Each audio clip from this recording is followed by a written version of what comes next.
This episode is sponsored by Echo. Hear clearly, care confidently.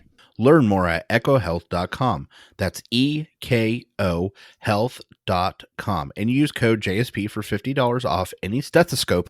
Just Some Podcast Media. The thoughts and opinions on Just Some Podcast are of the hosts and guests and do not represent the views of organizations that employ them or they volunteer for. They are also not responsible for spontaneous black holes or nuclear wars that may occur. You have been warned.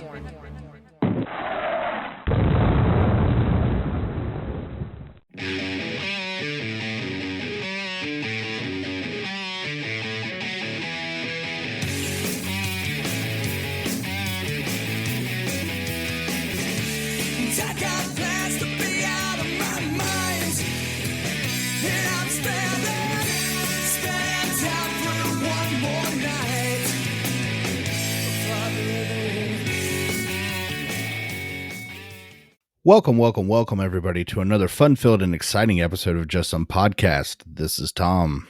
Hey, this is Ben. Tom, how's it going, man?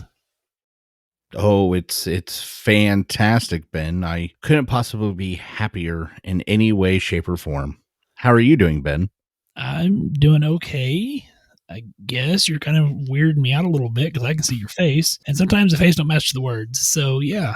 But here, we're seeing that spike in COVID like we're seeing everywhere else. And we're seeing some flu cases now. I had a couple of those in the office today. And so, yeah, just fun times. The dreaded flu-rona. I've not seen that one, but I have had a couple patients who tested positive for like rapid flu in the office. Ended up going to the hospital because they worsened and were positive for corona or COVID, but not flu. But our rapid flu test in the office was positive. It's kind of weird. I have not seen that. So that is a new one to me. And if you are listening out there and you haven't seen that in your area, go ahead and drop us a line. We'd like to keep in contact for stuff like that going on around America. Well, hell, around the world, but primarily here in America is where we'd be looking for that. But no, Ben, we have had multiple cases of people with both COVID and flu, or this is a one that I'm like, ugh, just sounds terrible. COVID and strep. So that's a miserable combo right there as well. Strovid. Ooh. COVID. I'm kind of going with Strovid. I like the Strovid. I like the Strovid. Yeah. So in some Mandela effect universe somewhere, Tom, there's a potential then that you could get flu, COVID, and strep. It'd be like in strepcona. I don't know. Oh, I like that. Yeah. The triple play. But other than that, how's everything? We are, of course, bouncing back and forth between podcasts now, between the old JSP and we'll continue to monitor. We've cranking out some good episodes on both sides. So that's been fun. It has been fun and surprisingly frustrating because we've gotten so used to how we do things on this show, and we're taking a slightly new format on our next show, make it a little tighter, a little more scripted like. I mean, it's not, but it kind of is, and it's just not how we're used to doing things. So it's been interesting trying to record several of these new episodes. Yeah, but we'll get the hang of it. I mean, if you go back and listen to our first episodes from this. Oh God, don't do that. Lord. Yeah, I mean, it was. Yeah, don't. Oh, it was horrible. Matter of fact, I'd vote for us to just remove those from the library at this point. So, well, we'll see what happens. But I guess we could do our social media and all that good stuff and jump into this episode. Let's jump into this episode. Let's do the things. Do the things, the stuffs. So you can find us, Facebook, Instagram, Twitter, and YouTube, all at Just Some Podcast, our website, www.justsomepodcast.com. Email us, admin. Ooh, no, that's the old one. Email us. I'm going to leave that in, too. Email us, jsp@justsomepodcast.com. And don't forget to check out our other shows that we have under the Just Some Podcast umbrella. We got David with Nurse Papa. We got Polly and Amazing with Buried Pleasures. And of course, Tom and I over on Will Continue to Monitor. So make sure you check out all those shows, give us some JSP love, and go from there. Tom, let's say they just wanted to help out the show, help out JSP Media. What could they do to help us out? Well, they could first decide to do some shopping, and I don't really have any Where are they control going to over shop that. at? But well, that's what I was going to say, Ben, is if they decide to do some shopping, and let's face it, nobody wants to get off their couch. Nobody wants to go out and get Flurona or anything like that. So you're going to do it on some Amazon. Do it on some Amazon. Ooh, yeah, works. And when you go to Amazon to complete your shopping, if you go to Just Some Podcast Media first, that's key. Go to Just Some Podcast Media first, scroll down to just about the bottom of the page. You'll see an Amazon affiliate link. Click on that and then go add stuff to your cart. Go do your shopping. Go do your browsing. Pick whatever you want. Buy it. It does not cost you an extra anything to help out the show, and we would really appreciate it. Though I am curious who bought the 187 sea monkeys, but I mean, more power to you. It doesn't tell us who or where, but I'm betting Iowa. That sounds like an Iowa thing. All right, Tom, are you ready to jump into our story that you may have missed? I guess I'm ready. Probably didn't really miss. Well, I mean, been big news, but I figure we should talk about it too. Okay, well, let's do the story we may have probably not missed. Yeah, that doesn't roll off the tongue as well, so. It does not.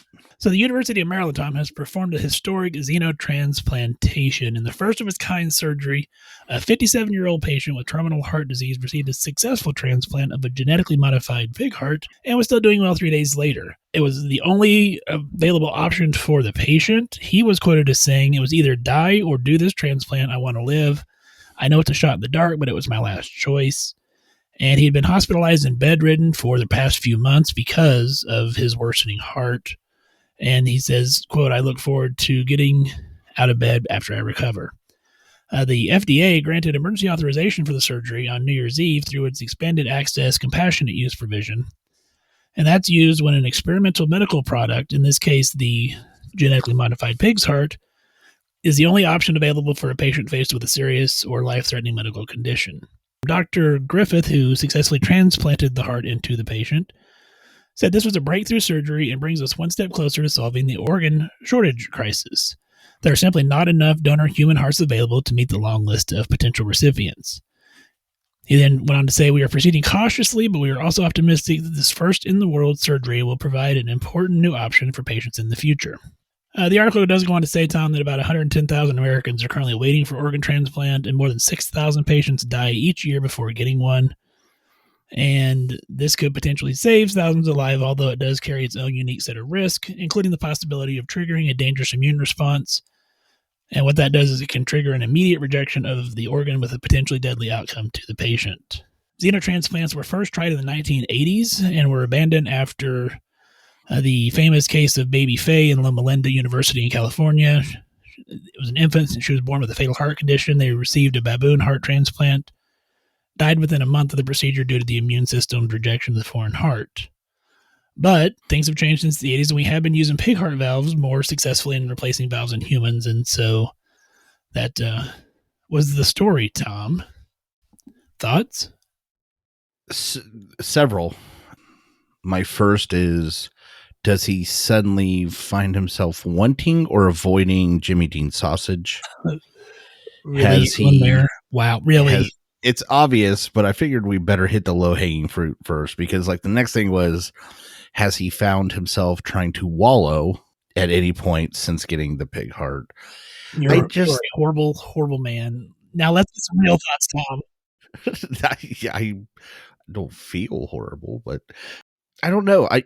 I am super excited about us taking a step in a new direction like that. I'm also deeply, deeply saddened that we're still in this position. I can see that.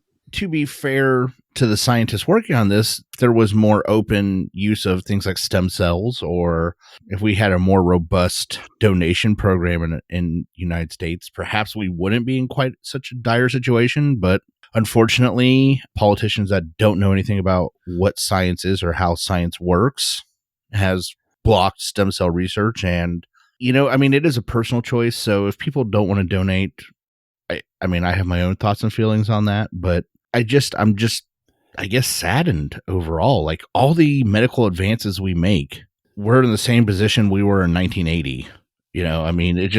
40 years.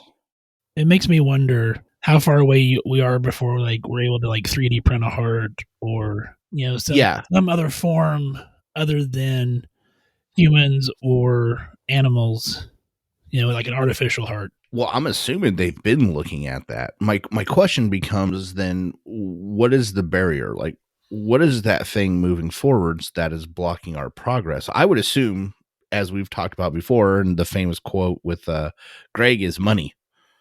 I'm assuming with enough money, we could solve this problem because, well, we saw what happened with COVID-19. When the entire world stops, it starts putting its money forward. Guess what? They found a way to make things work real quick. I don't know. I am super excited for this person. I wish him all the best.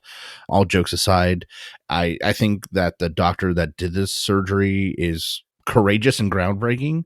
I'm just deeply saddened for us overall, I guess is what I'm saying. Because like I said, you just mentioned, what was the baby's name? Baby Faye?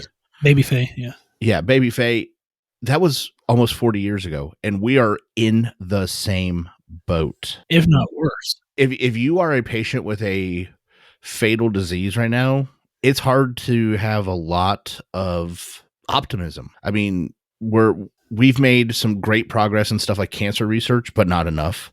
We've made some great progress in stuff like transplants, but clearly not enough. And I guess I just don't know what the problem is or how to fix it. So as a clinician, I'm both excited and sad, I guess. And I know that's a weird combination to have, but it's true.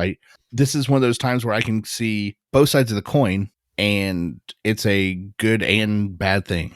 I wasn't expecting that answer. I don't know what I was expecting from you, but that wasn't it. So, you were expecting the Jimmy Dean comments. No, I really wasn't. That was not. I was a little offended, but I was like, damn, wow. Like, I can't believe you went there with it. But well, just imagine what that guy is. I'll just throw some corn on the ground. He'll leave me alone. Then, it's not big.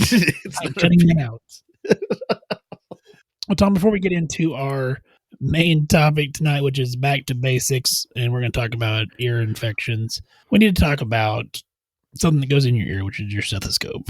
And we both use the Echo Health Core digital stethoscope, and this thing is just groundbreakingly cool. Yeah, I know we've talked about it, and honestly, I don't plan on stopping anytime soon because it really is a piece of equipment that has changed the way I hear my patients. And I truly believe that I haven't even really scratched the surface on all the things they can do. And when I do, I feel like it's going to make my ability to help student nurse practitioners and those around me do a better job. It is a truly magnificent stethoscope, and I really think if you use them daily, you should look into getting one. Yeah, 40 time amplification. It's got noise cancellation. It's got Bluetooth capabilities where it Bluetooths to your phone to the app that they have. You can actually record that on the app, and they have telehealth available through their system as well, where you can actually send that off to a specialist and have them listen to whatever you're hearing. So, I mean, they have lots of cool features through Echo Health. And if you want to get one for yourself, you can go to echohealth.com. That's ekohealth.com. You can use the code JSP for $50 off any stethoscope. They've got such a great response. They've stretched that out for a little bit longer. Is that correct, Ben? Yeah, it was just through the holidays, but they decided, you know what? It's been so popular. We're giving that discount, $50 off. That's huge. Use code JSP at checkout. Like Tom said, $50 off. Plus, it lets them know that you heard it from us. Tom, I think we need to talk about Acute Otitis Media. Well, I was going to say... I've been saving that joke all day. Automatus? Because your name's Tom. Oh, God. Automatus. I didn't even catch that. I thought you were just screwing it up on purpose to be like, oh, I can't hear. My hearing's muffled because I have acute otitis media. No, it's automatus. Oh, I get it. Oh, my gosh. That's so much better. Okay. So, yeah, Ben, acute otitis media, or the middle ear infection, is something, if you are going into family practice or you're dealing with children and adults to a lesser extent, you are going to be looking in people's ears a lot. Yeah, like most of the day. And I will say by and large, one of the most common complaints, again, in pediatrics and to a lesser extent adults, is going to be ear pain. I have an ear infection. I need to be seen. I need antibiotics stat. Yeah, and so we thought that it would be best for us to do another Back to Basics episode where we kind of focus more on just the education and kind of covering everything, because there have been some changes with this within the last few years that I'll admit even I'm having a hard time kind of grasping. And I don't say I'm grasping, like I understand the science behind it, but it's hard to remember some of the changes that they've made. So we want to make sure we cover all that. It's hard to remember. And then to be completely fair, I think it's good for us to talk about what we do in our practice, because some of the guidelines don't, let me rephrase that, the recommendations from some of the services are going to be things like don't do anything or nothing's recommended, but your patient may not like that answer. So I think it's also good for us to talk about things that we do help to make the patients feel better and get them through the ear pain. Because Ben, I don't know if you remember, but I had a lot of ear infections as a child, and they're not fun. There is nothing fun about an ear infection. No, I have often heard people tell me that ears and teeth are two of the things that just hurt the absolute worst when it comes to like infectious processes. And, I wonder if maybe it's just the close proximity to the brain. I don't know. But yeah, otitis media is actually the most common issue that's going to be faced by providers caring for children. The AAFP says approximately 80% of children will have at least one episode of an acute otitis media, and between 80 and 90% will have at least one episode of otitis media with effusion before reaching school age. And just for those that aren't in the know, the AAFP is the American Academy of Family Physicians, and we're going to be referencing them quite a bit, as well as other information sources such as Up to Date. There's a lot of good information out there. Of course, like we've talked about before with other things, there's also some bad information. So please make sure you go to like a peer-reviewed site or something that represents a professional organization and try and use their guidelines. I will say, though, as we talked about in the beginning, and as you just pointed out, yeah, if you see families or children, you're going to be seeing a lot of ear pain / ear infections. Well, let's go through kind of just this step by step, Tom, and we'll just kind of walk everybody through it. So let's start with presentation. What are we seeing typically with presentation? Again, this is one of the helpful things. I guess I'm going to start at the very, very beginning for the way I look at things, Ben. And honestly, very rarely it is possible, but often these types of bacterial infections are going to be unilateral. Okay. So when the parent comes in, they said, well, both their ears are just killing them right off the bat. I'm like, okay, it's unlikely to be a true otitis media. That doesn't mean it can't be. It just means, it's probably not going to be. But that's also one of the things I hone in on. If they're like, hey, little Joey, he's been holding his left ear for like a day and he's saying it's just getting worse and worse. Like, okay, we need to take a look at Joey's left ear and, see what's going on. So usually pain and being unilateral are the first two things that I'm looking to hear for the report from the parent or the patient. And remember, with some of these kids, we're talking before school age, they may not be to that point of verbalization. So this may be, this is one of the things where I ask my parents, do you see them pulling on the ear a lot or anything like that? Because for a kid who can't verbalize, they can't tell you, ow, my ear hurts, but they're going to be pulling at it, messing with it, trying to alleviate, it hurts. And they're trying to holding their hand over the ear. That's another one. Like they don't want anything messing with it. So they just put their hand right over the entire ear to prevent you from touching it, getting near it, messing with it. They know it hurts and they know they don't want you touching it. So that is a very good sign. That's an excellent point, Ben. The nonverbal kids will usually indicate in some way. You just have to pay attention and catch that sign. Fever is going to occur in approximately 1 to 2/3 of children. So not necessarily every kid is kind of what that's saying. So, don't just assume that because even if they're pulling on the left ear and they don't have a fever, that it's not an infection. It still very well could be. I think that's a really important thing is what other symptoms are they having? The superficial or primary part of my examination is watching the kid and hearing some of the symptoms like you were talking about before. So the absence of other symptoms is also another thing that triggers me to say, hey, this may be an actual acute otitis media. Because like I said, in the beginning, everybody thinks, every parent who their little Timmy touches their ear or they say their ear hurts, it's automatically an ear infection because they don't know any different, and that's okay. That's what we're there for.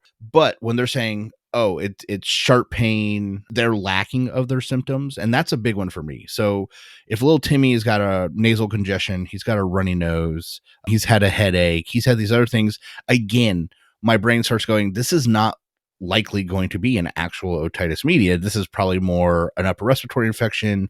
They got some nasal congestion, which can create, that pressure. There's a whole litany of symptoms that we're looking for. So none of this is 100%. And we actually had an ENT on who said, sometimes these symptoms can be, tricky, which is true. And he was talking about sinus infections, but I feel it's the same way for ears. Is 2/3 of the kids may not have a bunch of stuff, but the other third will.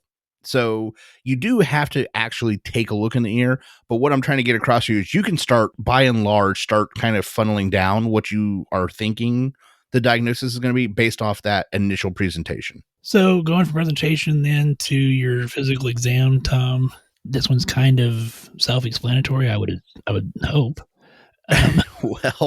Well, you're going to want to examine the ear and not just the external ear. Yes, you may actually want to look inside and see the tympanic membrane. Yeah, get that otoscope out. And I know even with kids, it's hard to. Yes. More than once, we've had to wrestle people to the ground to take a look at their ear. And what I have found works, at least in my office, and it might work for. I'm sure you've probably mastered this as well, particularly with those young babies, say 18 months old or less. If the parent will hold the head against their chest with them facing one way or the other, so the ear is out toward me, they're kind of bracing the head against their body, and then that gives me a much cleaner shot at the ear. Now, I may only get a second of a view before we're fighting, but it has helped me to have them use their chest to kind of brace against their head. Yeah, absolutely. That's the go-to tactic for me as well. It also, I think, in a way, gives some comfort to the child because they're like, okay, mom or dad's holding me. They're still going to fight. Like, for the most part, by and large, they're still going to fight you. But it tends to be a lot less, and it's a lot easier. Like you said, it's already braced. So against an adult person's chest wall, their head's not going to move as much. I think the biggest thing, though, is, like you said, you gotta get in there and look. It's going to piss off the kids. They're going to scream. The parents are going to be looking at you. And I get all that. But if you are truly going to evaluate this, you have to put eyes on that TM. Yeah. And make sure that you're pulling that earlobe down and kind of opening that ear canal up so that you can get a much better view of it. And again, like we said earlier, with kids covering their ears and they don't want anything messing with their ears because they have an ear infection. And now here you are pulling on their ear and shoving stuff in their ear. So that's going to potentially increase the likelihood of the fight, so to speak. In all fairness to the patient in this case, is it the worst pain in the world? No. But I do distinctly remember it's not pleasant. Any sort of pressure is going to cause discomfort. And so messing around with your ear, even a little bit, can be something startling to the child. So I try and remember in my head, as frustrating as it can be, to try and give them a break because they are in pain. They often don't know what's happening and you're causing them more discomfort by looking in their ear. So just keep those things in mind before you go to tackle the situation, because if you don't have a plan going into it, I guarantee you're going to get kicked. I got kicked square to the chest by a little girl when I wasn't paying attention, and well, I got what I deserved. I should have been on top of my game. So you deal with what you got to deal with. Yeah, it does happen. What can you do? And I think this is a good point, and I think Ben's about to hit on it, or maybe I'm jumping ahead. I think I see this a lot, especially with new nurse practitioners, is every time an eardrum is red does not mean that the eardrum is infected. There are many, many things that can cause the canal ridge where the tympanic membrane sits and the tympanic membrane itself or the eardrum to become red. I'm sure we're going to dive deeper into this, but knowing what you're looking at, and this is a case where the internet is really good for people that are visual learners, because you can pull up Google images of ear infections and actually find a lot of places where you can see eardrums and eardrum progression into an actual ear infection. And a lot of times redness by itself is not an indication of a bacterial infection. Like I said, there's many multiple factors, and I can't possibly get into all of them that can cause some irritation to your eardrum. One of the things that is a big one for me is not just effusion, because effusion can be there or not be present. And effusion is like the bubble fluid presence that you can see behind the membrane. For me, it's redness. It's when it's becoming opaque and we're starting to get some bulge. And to me, that's when I'm starting to go, okay, even if it's not truly completely at a point where I would say that's automatically an ear infection, if I'm starting to see those signs, that's when I know we're on our way. It's one-sided, it's red, it's opaque, we're starting to get some bulge. That is, we're getting an ear infection, or we have an ear infection and we need to treat it. Just to elaborate more on the red tympanic membrane, because you hit on that earlier, Update has a lot of good information on that. So erythema of the tympanic membrane may be caused by vasodilation related to manipulation of the canal, crying, high fever.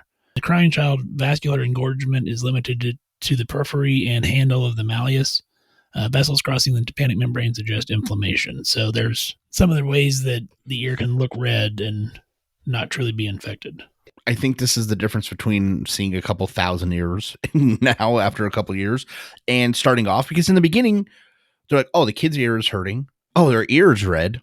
Hence, it must be an ear infection, which is not true. When you're seeing that redness, again, like you just said, if it's along that periphery, if you're looking at a clock face and it's just the outside where the numbers are, I'm not as inclined to be like, hey, this is an ear infection. Maybe it's something we need to watch, or maybe we need to talk about a few things. But as Ben said, when that streak or the redness is becoming full face, or we're starting to get some of those other things I talked about, that opacity or any sort of bulge, that's when I'm like, okay, some treatment needs to be coming this kid's way.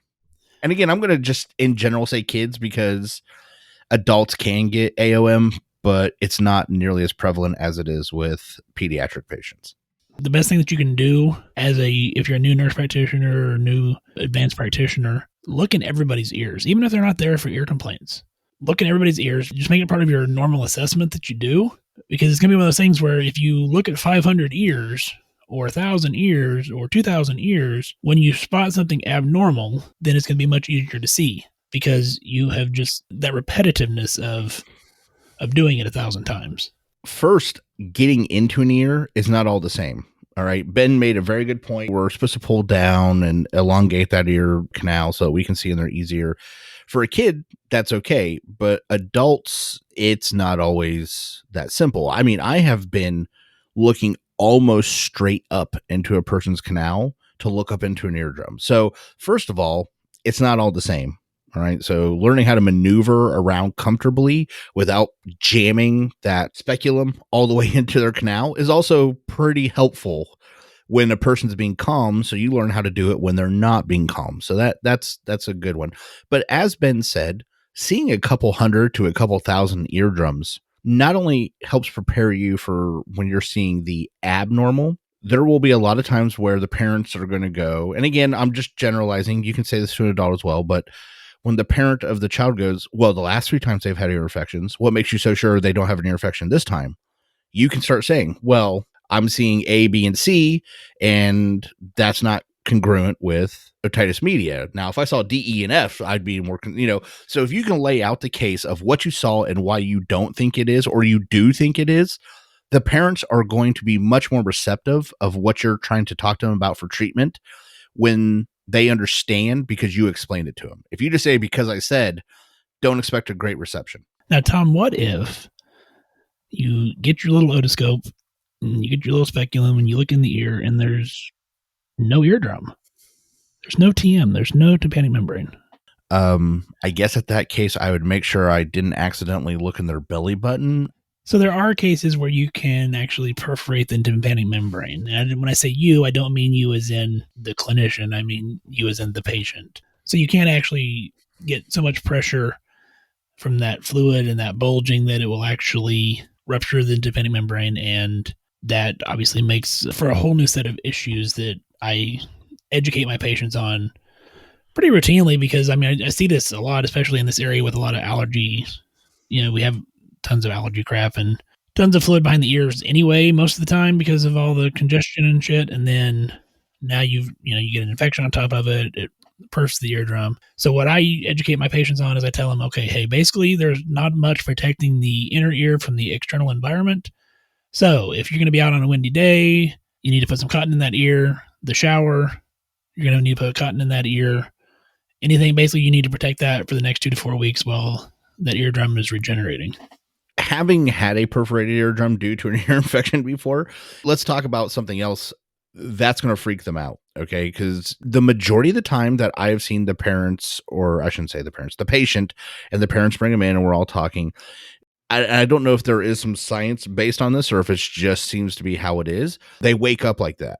They wake up and there was blood on their pillow or there was discharge on their pillow. So first of all, tell them that's perfectly A-okay, because they are going to be freaking out that blood or snot just came from their ear. They know that's not supposed to be there. So just go ahead and assure them that that's a perfectly normal thing to happen if the eardrum perforates due to an ear infection.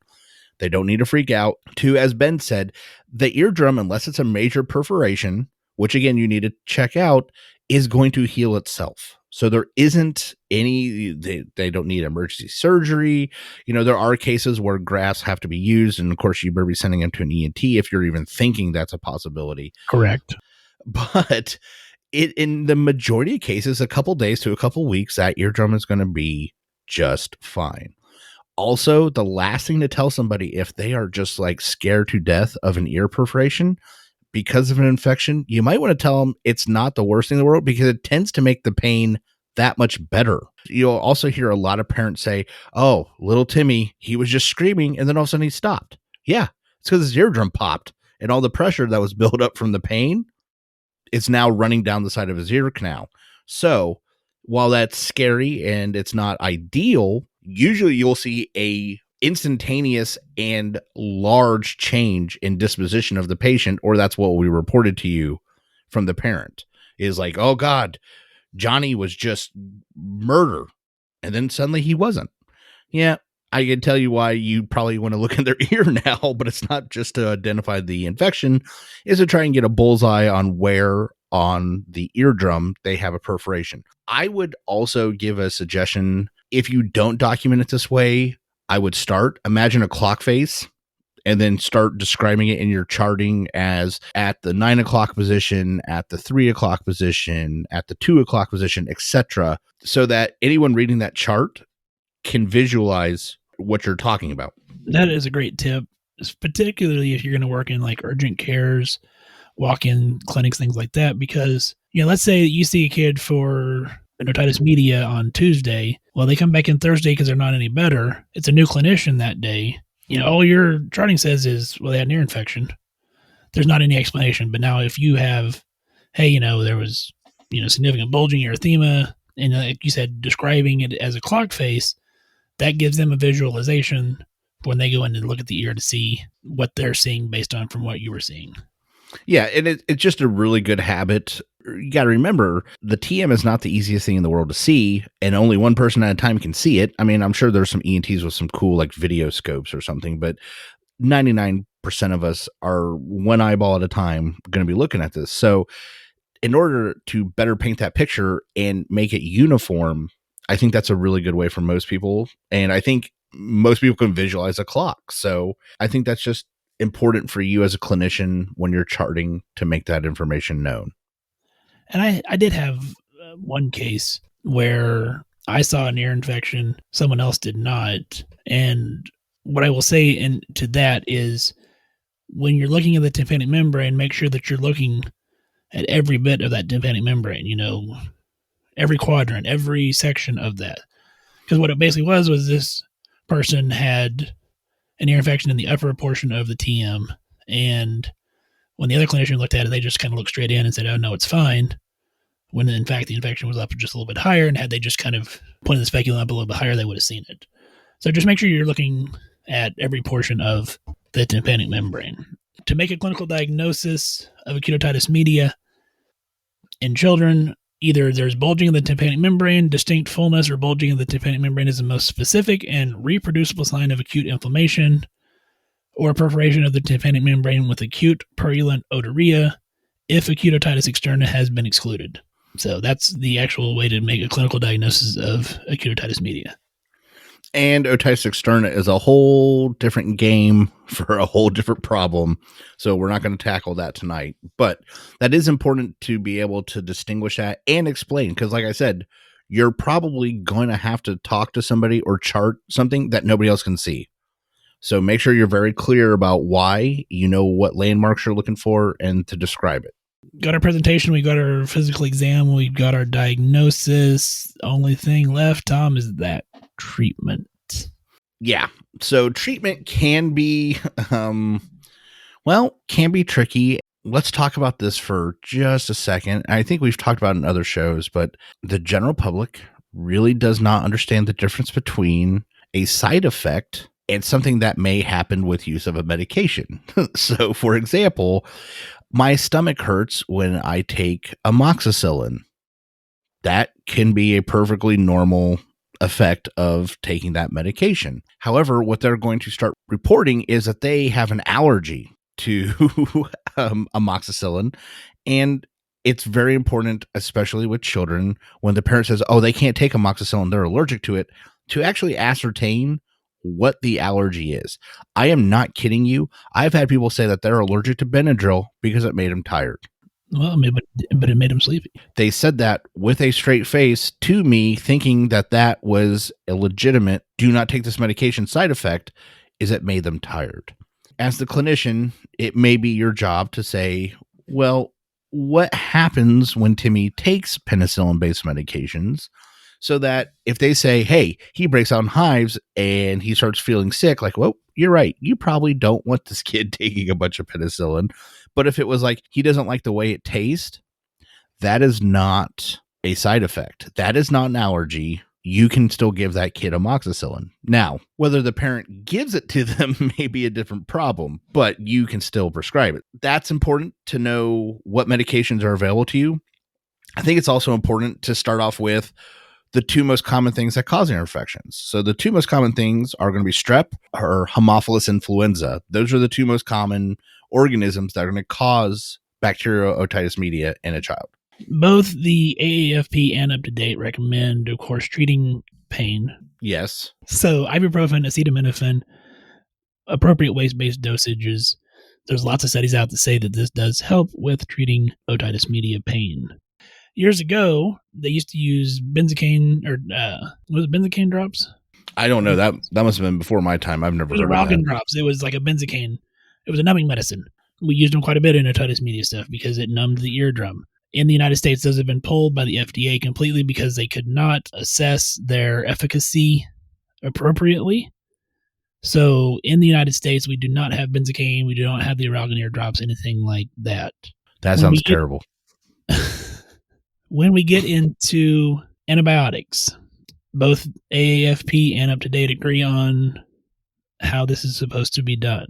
Here's where some of this is not hard for me to grasp again, but more hard for me to kind of remember. The choice of strategy depends upon the age of the child. So we recommend children less than 6 months with an acute otitis media be treated immediately with an appropriate antibiotic. 6 months to 2 years with a unilateral or a bilateral otitis media treated immediately with an appropriate antibiotic. Children over 2 who appear toxic, have persistent ear pain for more than 48 hours, fevers greater than 102, have a bilateral otitis media, or have uncertain access to follow-up, be immediately treated with appropriate antibiotics. For children greater than 2 who are normal hosts, so they're immunocompetent, they have mild symptoms, no otorrhea, recommendation is initial observation may be appropriate if the caretakers understand the risks and benefits of such an approach. When we get into the antibiotics, high-dose amoxicillin is the antibiotic of choice for treating otitis media. In the past, because I'm at 8 years now-ish doing this, I did about 40 to 50 mg per kg, and then I would break it up twice a day. They are now saying high-dose amoxicillin at 80 to 90 mg per kg per day is the antibiotic of choice for treating acute otitis media in patients who are not allergic to penicillin. The reason Increasing the dose of amoxicillin from 40 mg per kg per day to 90 mg per kg per day increases the concentration of amoxicillin in the middle ear. This increased concentration provides activity against most strains of Streptococcus pneumoniae, including virtually all reported as intermediate concentration and S. pneumoniae that are highly resistant to penicillin. So that is why they made the change to a high dose of amoxicillin. And my head still goes to like 50 to 60 mg per kg. I need to do better about prescribing it at that higher dose. So yeah, as a standard going forwards, first of all, you must be really old because it's always been 80 to 90 mg per kg for me. So sucks to be you. I don't want to tell you. Second of all is, while it's good to know that, honestly, it's also good to know where to stop. So 1 gram per dose is usually the recommendation, either 2 or 3 divided doses in a day.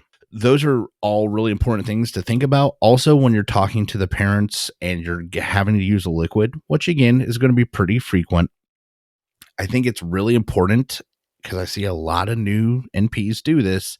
They will calculate out that dose and they'll be like, oh, it's supposed to be 3.469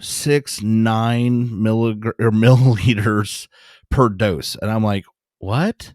And they're like, yeah, 3.469 milliliters per dose. So that's what I'm going to put on the prescription. I'm like, or you could just put 3.5 and make everyone's day a lot easier, like, so it sounds really simple, but it's really easy to overlook, especially in the beginning when you're doing this dosage and you're like, I got to be exact. Well, we do want you to be, very precise. However, the person has to actually be able to get the medicine into their face and then swallow it so that you can treat them. So these poor parents at home, they're dealing with a pissed off kid, that you just made angrier. They're trying to give them medicine. Please do not give someone a weird dosage like 3 to the 4th power divided by a square root of something. Like, don't do that stuff. If it's 3 point something, do 3 or do 3.5. Please give a break to these poor parents trying to treat this patient that they're having to wrestle to the ground and squirt medicine into their mouth anyways. Let's just harken back to old days, Tom. We can convert it into grains like nursing school. Yeah, well, I got enough problems with nursing school with grains and drams and stuff that's illegal to prescribe in dosage, yet they're still teaching nursing students this stuff. Like, who makes that? That makes no sense. But anyways, so it is really important. Amoxicillin is the go-to. Here's the next thing. Amoxicillin tastes fairly decent for a medicine. Yeah. So that is a bonus. Whoever thought of that, give that person an award. So most of the time that first dose is hard to get the kid to take. But after that, usually it's pretty simple. And everyone's, I'm sure, a little different. Usually it's like a bubblegum type flavor. So the kids don't really have a problem. So lots of ibuprofen, Tylenol, make sure that's staying on board, and then get started on those antibiotics. If you have a couple days of antibiotic treatment with no perceived improvement, Augmentin is the next go-to, but I'll be real honest, Ben, I usually go to something else like a cephalosporin, like Ceftonir or something. And the other thing that changed, Tom, basically if they're under 2, the recommendation is 10 days of therapy. 2 and older, recommendation is therapy from 5 to 7 days for the antibiotics. So that's another thing that we need to be mindful of when we're prescribing this medications. It's interesting to hear you talk about the changes in prescription methods. I actually had a patient one time tell me that when they were a kid, and this person was very elderly, that the doctor put them on amoxicillin and that they told them to take 50 milligrams a day to prevent things from getting worse. I was like, what things? And they looked at me and they said, I don't know. That's what they told me to do. So this person was on amoxicillin for like 3 months at 50 milligrams. So I can't even figure out what they were trying to treat, because I was like, wow, things have really changed on how we prescribe medications to patients. And I just stuck to my head because they're like, no, it was amoxicillin. That's why I think I have problems with amoxicillin today. I'm like, maybe, but it's interesting how we keep refining dosages and lengths of time, and we're trying to shorten them as much as possible. Yeah. If we are going to do observation as opposed to antibiotic therapy, again, this is for your children who are immunocompetent, have mild symptoms. They say it may be an option for 6 to 23 months of age. A large prospective study of the strategy of observation found that 2 out of 3 children will recover without antibiotics. The American Academy of Family Physicians recommend not prescribing antibiotics for otitis media in children 2 to 12 years of age with non-severe symptoms if observation is a reasonable option. American Academy of Pediatrics also suggests initial observation with pain control as an option for healthy children between 6 to 24 months with unilateral non-severe otitis media and children greater than 2 with unilateral or bilateral non-severe otitis media. However, if you are going to observe, you need to have a mechanism in place to ensure appropriate treatment of symptoms persist more than 48 to 72 hours. So whether they're scheduling a follow-up visit with you, whether we're doing a backup antibiotic prescription, if the symptoms persist, whatever the case may be, make sure that you have something in place if you end up needing it. So this is one of those times where I understand the recommendations. I'm not saying that they're not scientifically sound. I think the application is almost impossible, borderline impossible. Trying to tell a parent like, well, it is infected, but I'm not going to give you an antibiotic. Good luck with that course of action. Also, you're basically asking them to say, hey, watch your kid be in pain, but don't do anything about it. I know Tylenol, ibuprofen, but we have created an environment in which the patient satisfaction now affects us. You are going to have a hard sell trying to tell a parent that, yes, your kid positively has otitis media, but I want you to watch him for 2 days. And if he doesn't better, bring him back. Like, I just find it impractical as a realistic option to treat my patients. I didn't say it was wrong. I didn't say there wasn't scientific basis. What I said was, the day that they stop using Press Ganies to measure my ability to do my job, that's a better option. Today, and the way the world is now, I don't think that's going to fly. I don't know if I should leave that in or not, man. Ooh. I think you should. It's true. So, Ben, there is one more sticking point other than the other stuff we've talked about, and that is if they have tubes. And everyone's got like a PE tubes, Tempastany tubes. I've heard I don't even know if I said that right, but I've seen all sorts of names for these things. But if you say ear tubes, everybody knows what you're talking about. So the big thing becomes, what do you do if a child has PE tubes and they have otitis media? Well, you can treat with oral medications. That is not the first line recommendation. The first line recommendation then becomes antibiotic drops. And what are those drops, Tom? What are those drops? Thank you, Ben. If we're going to be using drops, the primary one, as far as I know, is ofloxacin. Yeah, that, or you can also use like ciprofloxacin with dexamethasone. I would really like to talk about that for a second. Okay. Because Ciprodex, I think, is a great medication. I feel like there's a butt coming. Especially when there's a large amount of pain involved with this, because the dexamethasone really helps it out.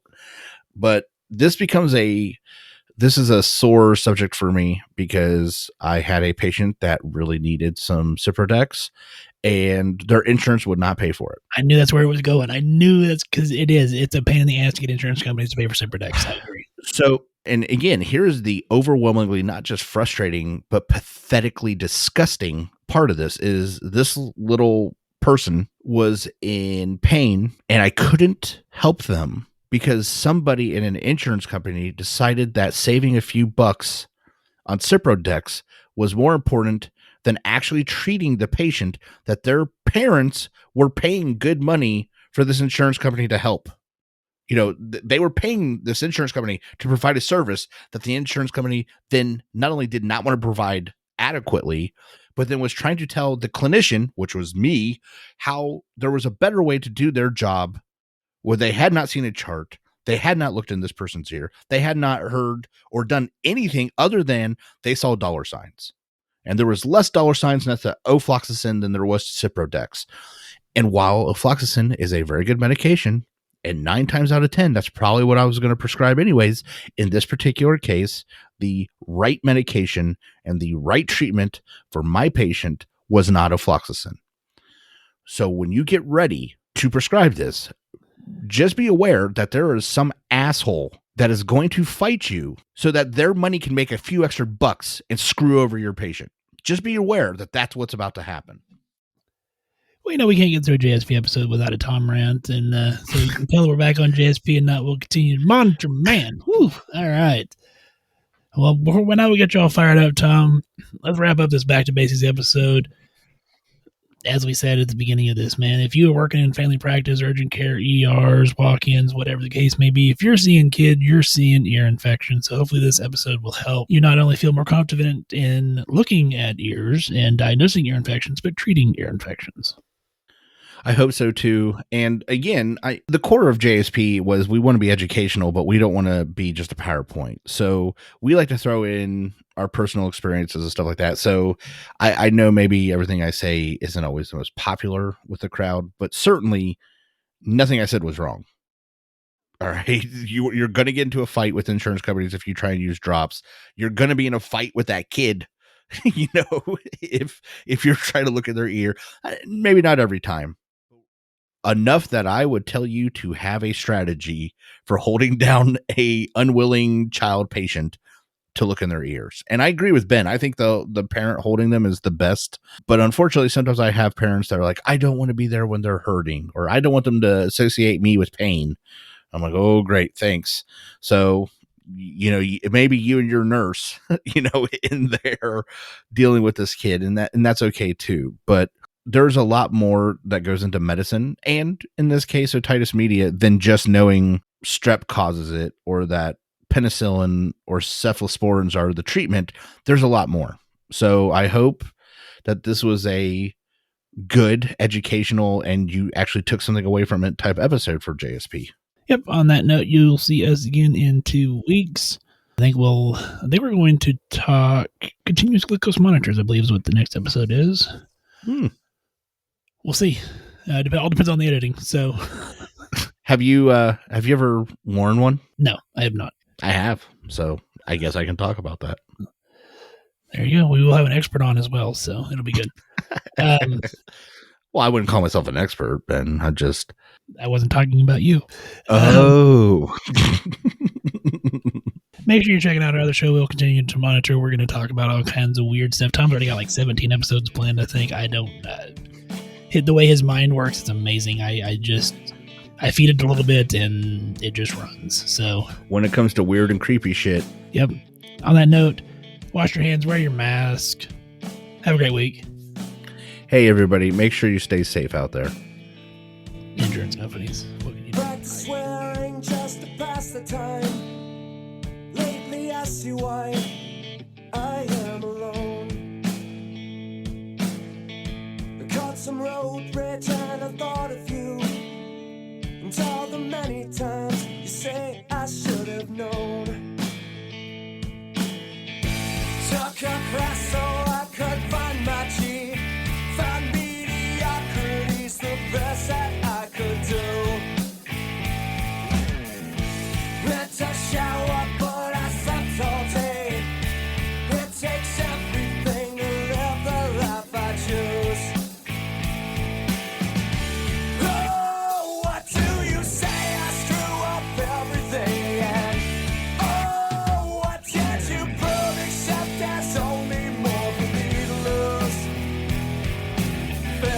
Not the same without you.